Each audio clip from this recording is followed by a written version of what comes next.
and Senator Thune, who is also a co-sponsor of the bill. Yes, indeed. Thank you, Madam Chair, and Ranking Member Bozeman for having today's hearing and giving us the opportunity to examine this recent collapse.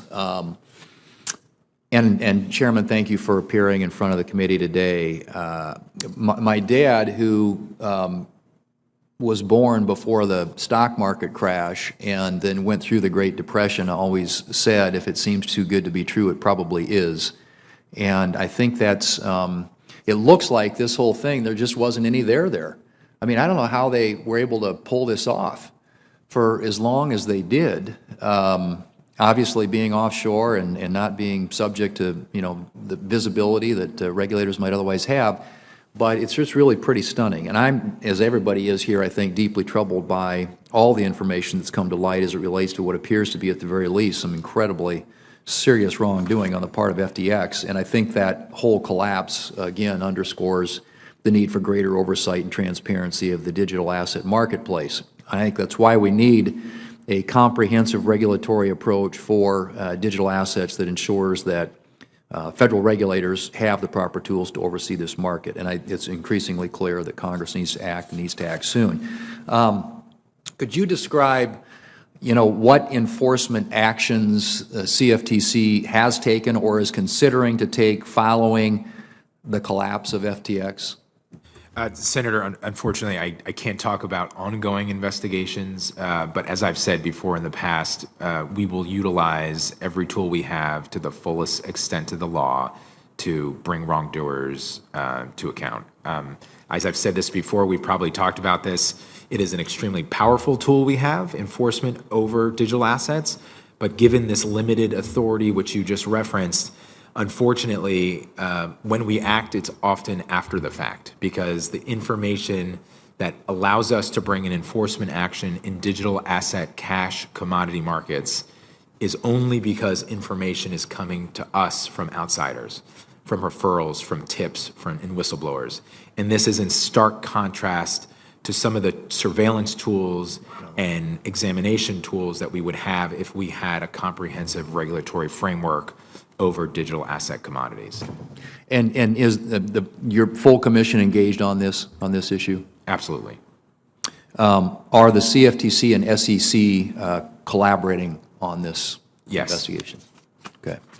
Is CFTC currently considering, and I know we're talking about a statutory legislative, some guidance on this, but currently considering changes to its approach for oversight enforcement activity of other digital commodity platforms since the collapse, absent the legislative framework we're talking about?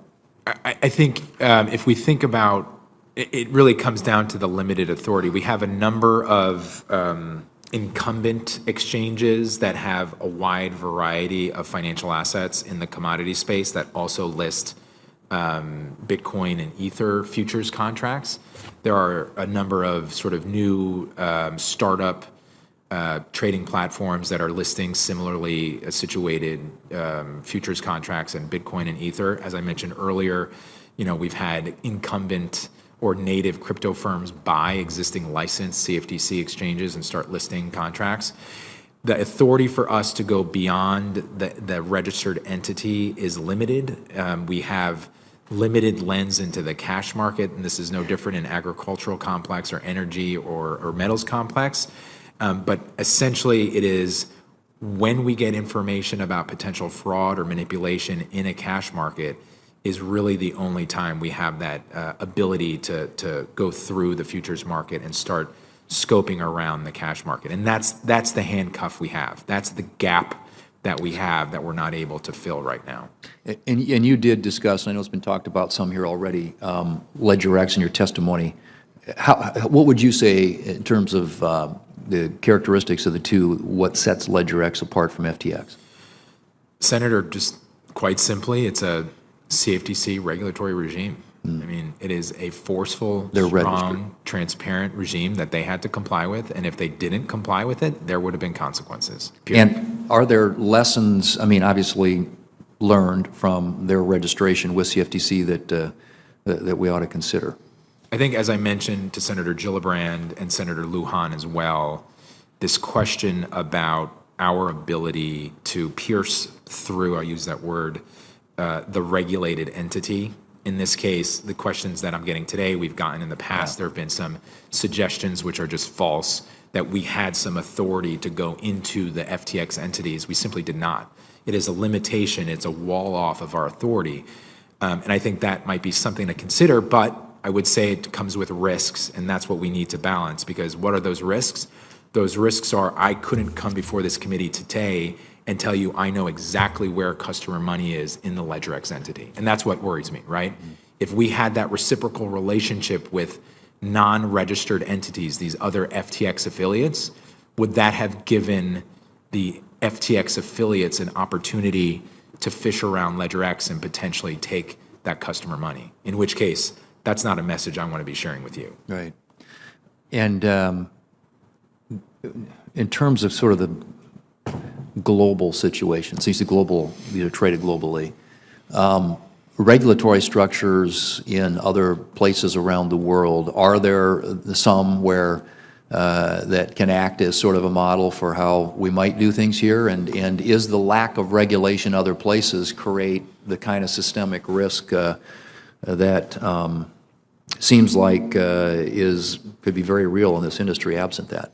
Yeah, Senator, it's an important question, because I think right now, as in the regulatory community and having conversations with my colleagues here in the US and overseas, it's this balance between validation and risk management and customer protections. And I err on the side of customer protections and risk management. And I'm not suggesting my colleagues don't care about that. We all care. That's the #1 priority. But you could see how, this concern of, if we regulate it, you're going to validate it. And why are we validating? Because a lot of people think that, not unlike what your father told you, like if it's not there, what's the there? And if it's too good to be true.